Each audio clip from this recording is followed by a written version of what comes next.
The last planner system. If you spent much time around any other engineers or planners, then you might have heard those words being thrown around.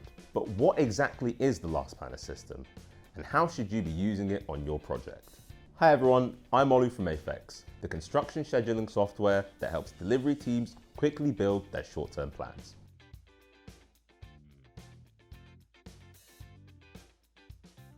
In this video, we're going to be talking all about the last planner system. Like with all our other videos, you'll get the most out of it if you stick around until the end. However, if you do feel like you want to skip ahead to a different section, you can do so using the timestamp bar at the bottom of the screen. Also, make sure you smash that subscribe button and turn on post notifications. That way you never miss a single one of these amazing videos.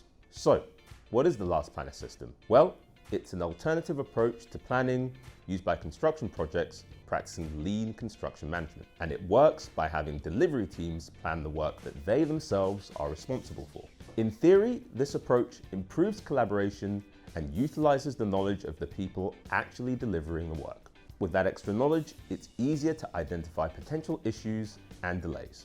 In practicality, it's quite a stringent process that often involves bringing a consultant onto the project to help ensure that everything is being managed correctly. And as you can imagine, that often divides opinions. People either love it or hate it. The good news is that even if you're not a fan of the last planner system or lean construction management as a whole, you can still use your favorite parts of the system to manage your project. Now, before we dive further into things, it's worth clearing up some confusion between the last planner system and pull planning. If you're not familiar with either, then just know that they're two completely different things that often get confused. To loosely summarize, the last planner system is an approach to planning that includes several steps. One of the steps involved is called phase planning, and one of the ways to plan those phases is called pull planning. Pull planning involves building your plans in reverse with the idea of identifying any potential issues that could prevent your activities from being completed. Now that that's all cleared up, let's take a closer look at how the last planner process is mapped out. The last planner process can be mapped out in a number of ways, and the approach can differ depending on the institution or consultancy that's been hired for the job. But the core principles of the process can generally be broken down into the following 6 phases. Number 1, the master schedule. As with the traditional planning methods, the last planner system starts with a master schedule. Initial plans are usually put together by the owner, architect, and contractor, and these plans provide a high-level, forecasted view of start, end, and milestone dates. Number 2, phase planning.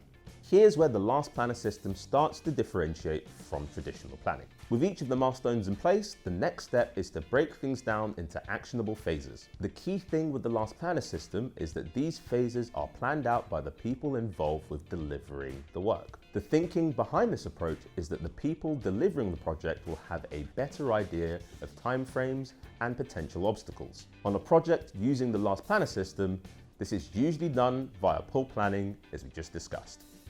3, look-ahead planning.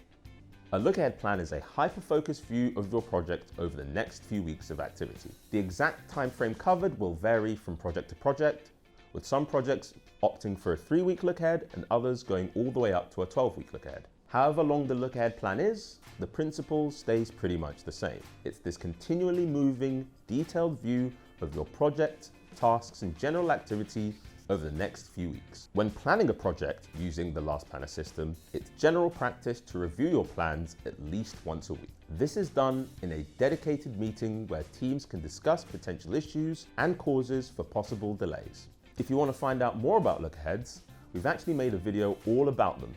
We'll leave a link down below. Number 4, commitments. Commitments are crucial to the way the last planner system works. At the start of each week, team members commit to completing specific tasks or shifts. These are usually written on sticky notes and attached to a whiteboard that are then reviewed on a daily basis. And if there are any issues or they fail to deliver, then they'll have to explain why these tasks were unsuccessful during their next meeting. The other key thing about having team members make commitments is that it gives you a way of tracking progress, performance, and results from one week to the next. Number 5, performance tracking. To stay on top of things, you need to track your team's performance and productivity. Most projects using the Last Planner system tend to do this by having daily meetings and tracking percent plan complete, or PPC for short. These daily meetings are also an excellent opportunity to flag issues and spot repeating problems so that you can avoid potential delays in the future. Number 6, continuous improvements. It's important to remember that methods like the Last Planner system or lean construction in general are not about quick fixes or tick box exercises. Instead, they focus on steady growth and improved performance over time. As a team, you should constantly be looking to measure results and look for opportunities to improve. And that's it. Get those 6 things up and running smoothly, and you'll soon be seeing the benefits. Make sure you check out the Apex Construction YouTube channel for more tips, and we'll see you in the next video.